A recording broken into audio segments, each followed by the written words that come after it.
no atmosphere, almost no pressure outside the engine.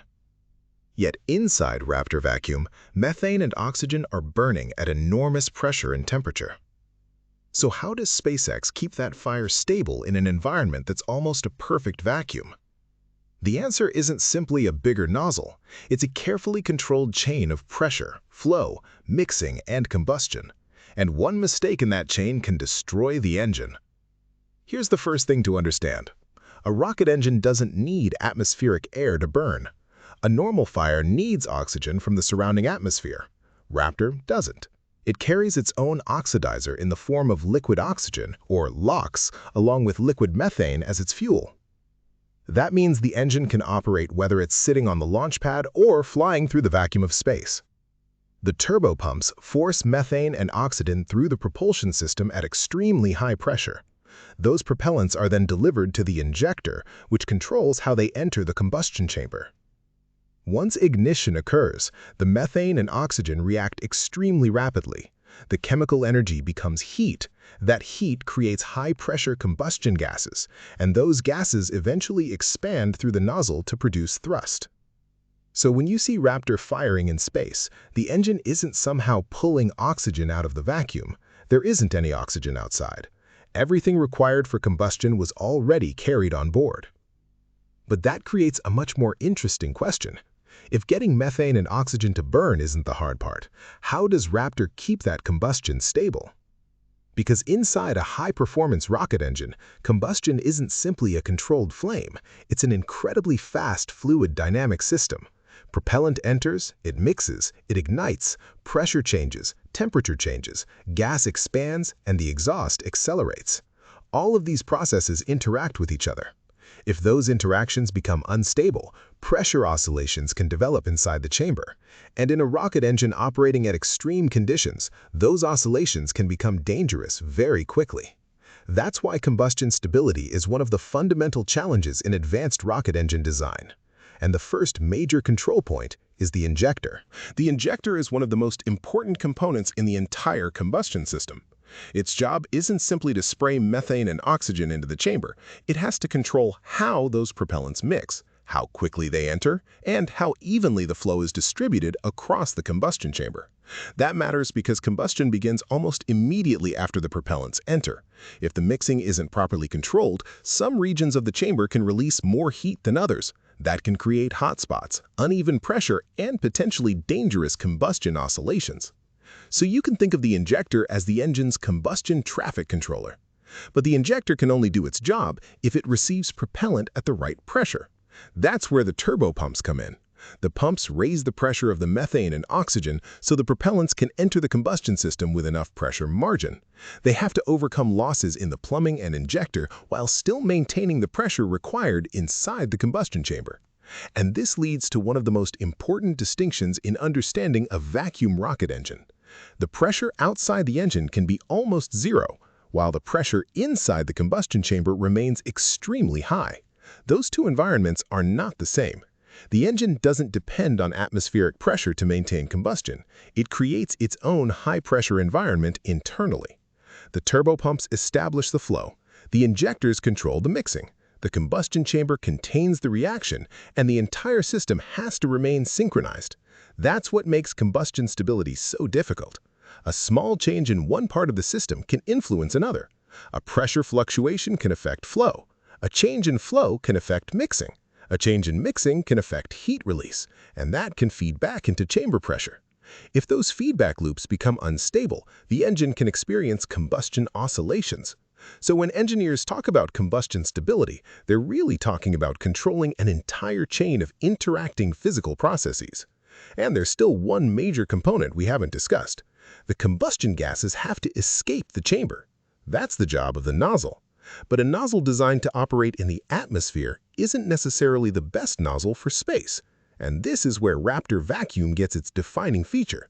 Its enormous expansion section isn't there for appearance. It's there because the engine is designed to operate where atmospheric back pressure is almost completely gone. And once you understand what that does to the exhaust, you'll understand why vacuum engines can extract more performance from the same propellant. That's where we go next. Look at a Raptor vacuum engine, and one thing immediately stands out. The nozzle is enormous.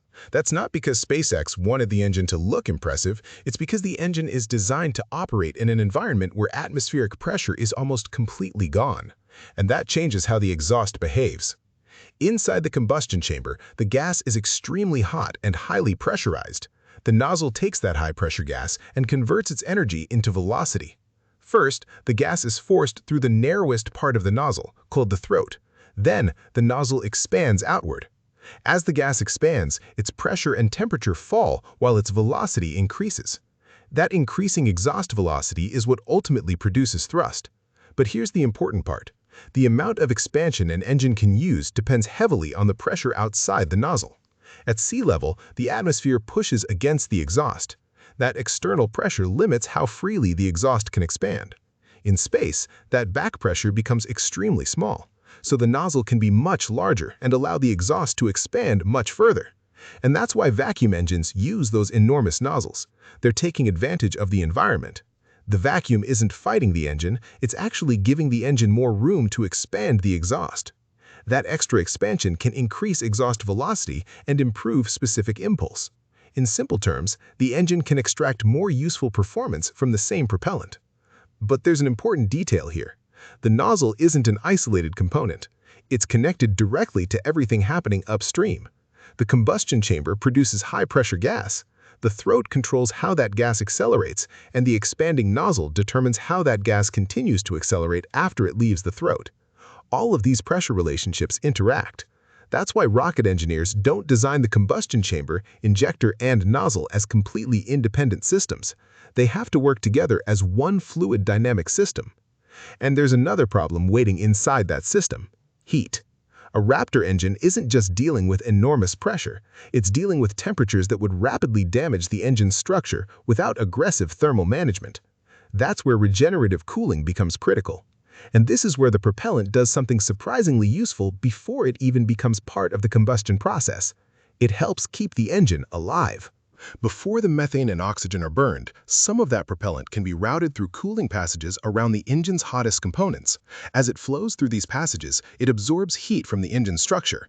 This is called regenerative cooling, and it's one of the cleverest ideas in liquid rocket engineering because the propellant isn't doing just one job.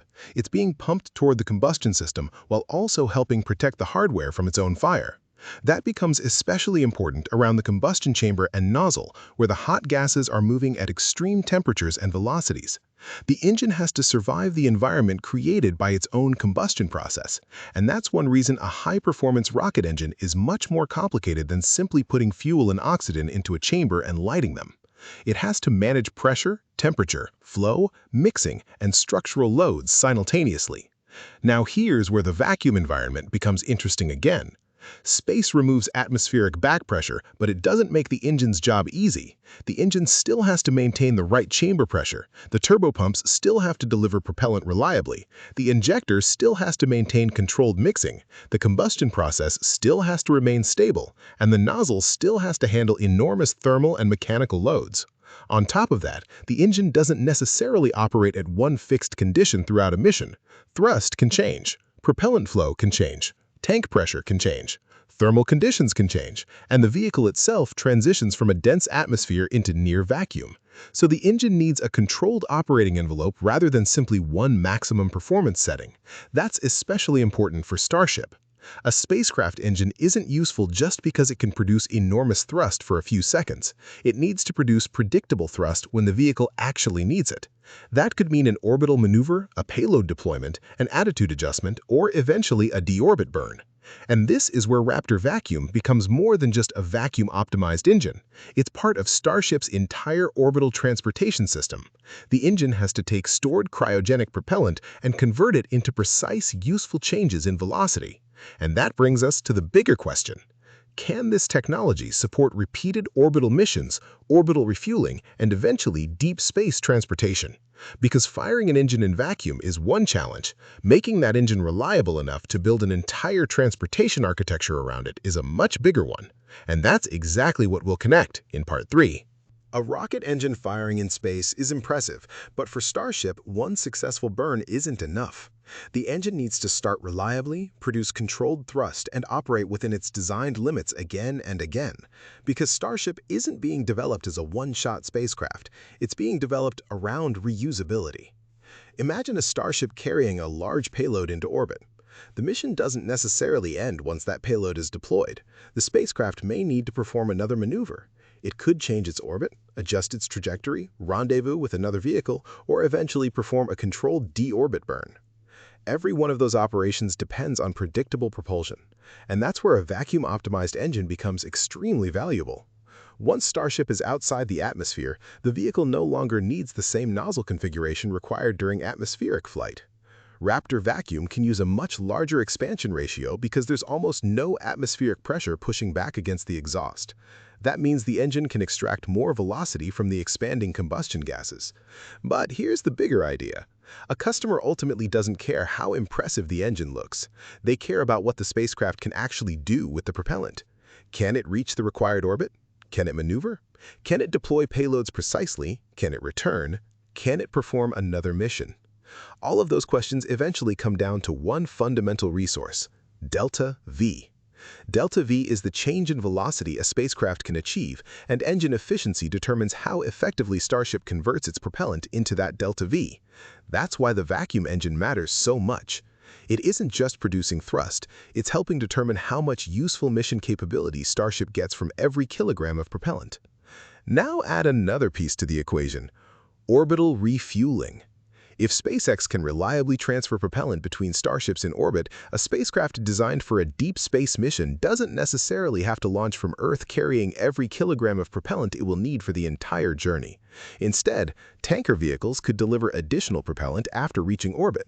The destination Starship could then depart Earth orbit with a much larger propellant reserve. That changes the economics and architecture of the mission.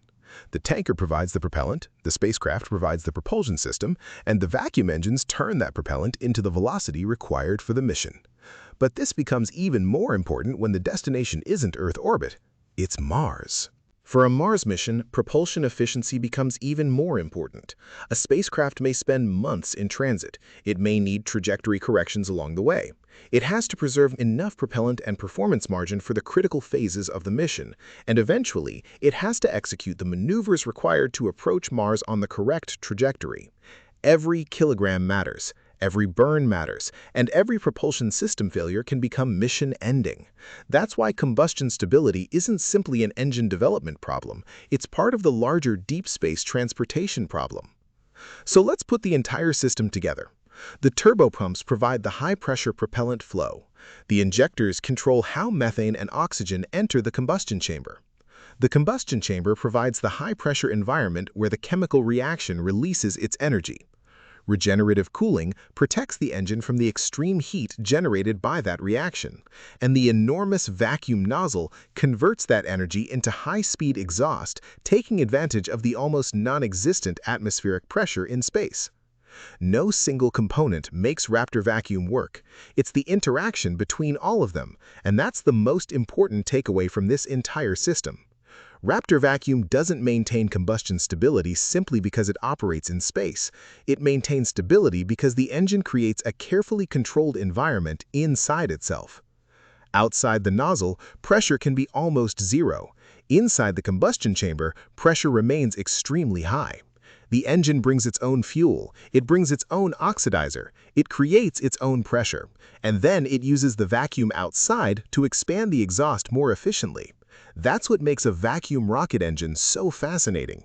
The environment that looks hostile to us is actually an advantage for the nozzle. The real challenge is maintaining control over everything happening inside the engine.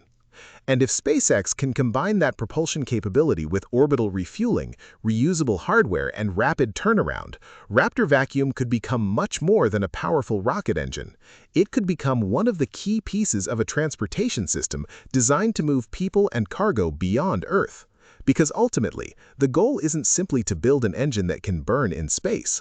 The goal is to build a spacecraft that can repeatedly turn cryogenic propellant into useful velocity, and use that capability to make the distance between Earth, orbit, the Moon, and eventually Mars much less difficult. And that's where Starship's real challenge begins. If you enjoyed this engineering breakdown, subscribe to the Booster Bay for more deep dives into Starship, Raptor, orbital refueling, and the technology behind SpaceX's next-generation launch system. And if you want to go one level deeper, watch our next video on how Starship's orbital refueling system could change the amount of Delta V available for a Mars mission. Because once you understand how Raptor turns propellant into velocity, the next question is obvious. How much propellant would Starship actually need to get to Mars? I'll see you in the next one.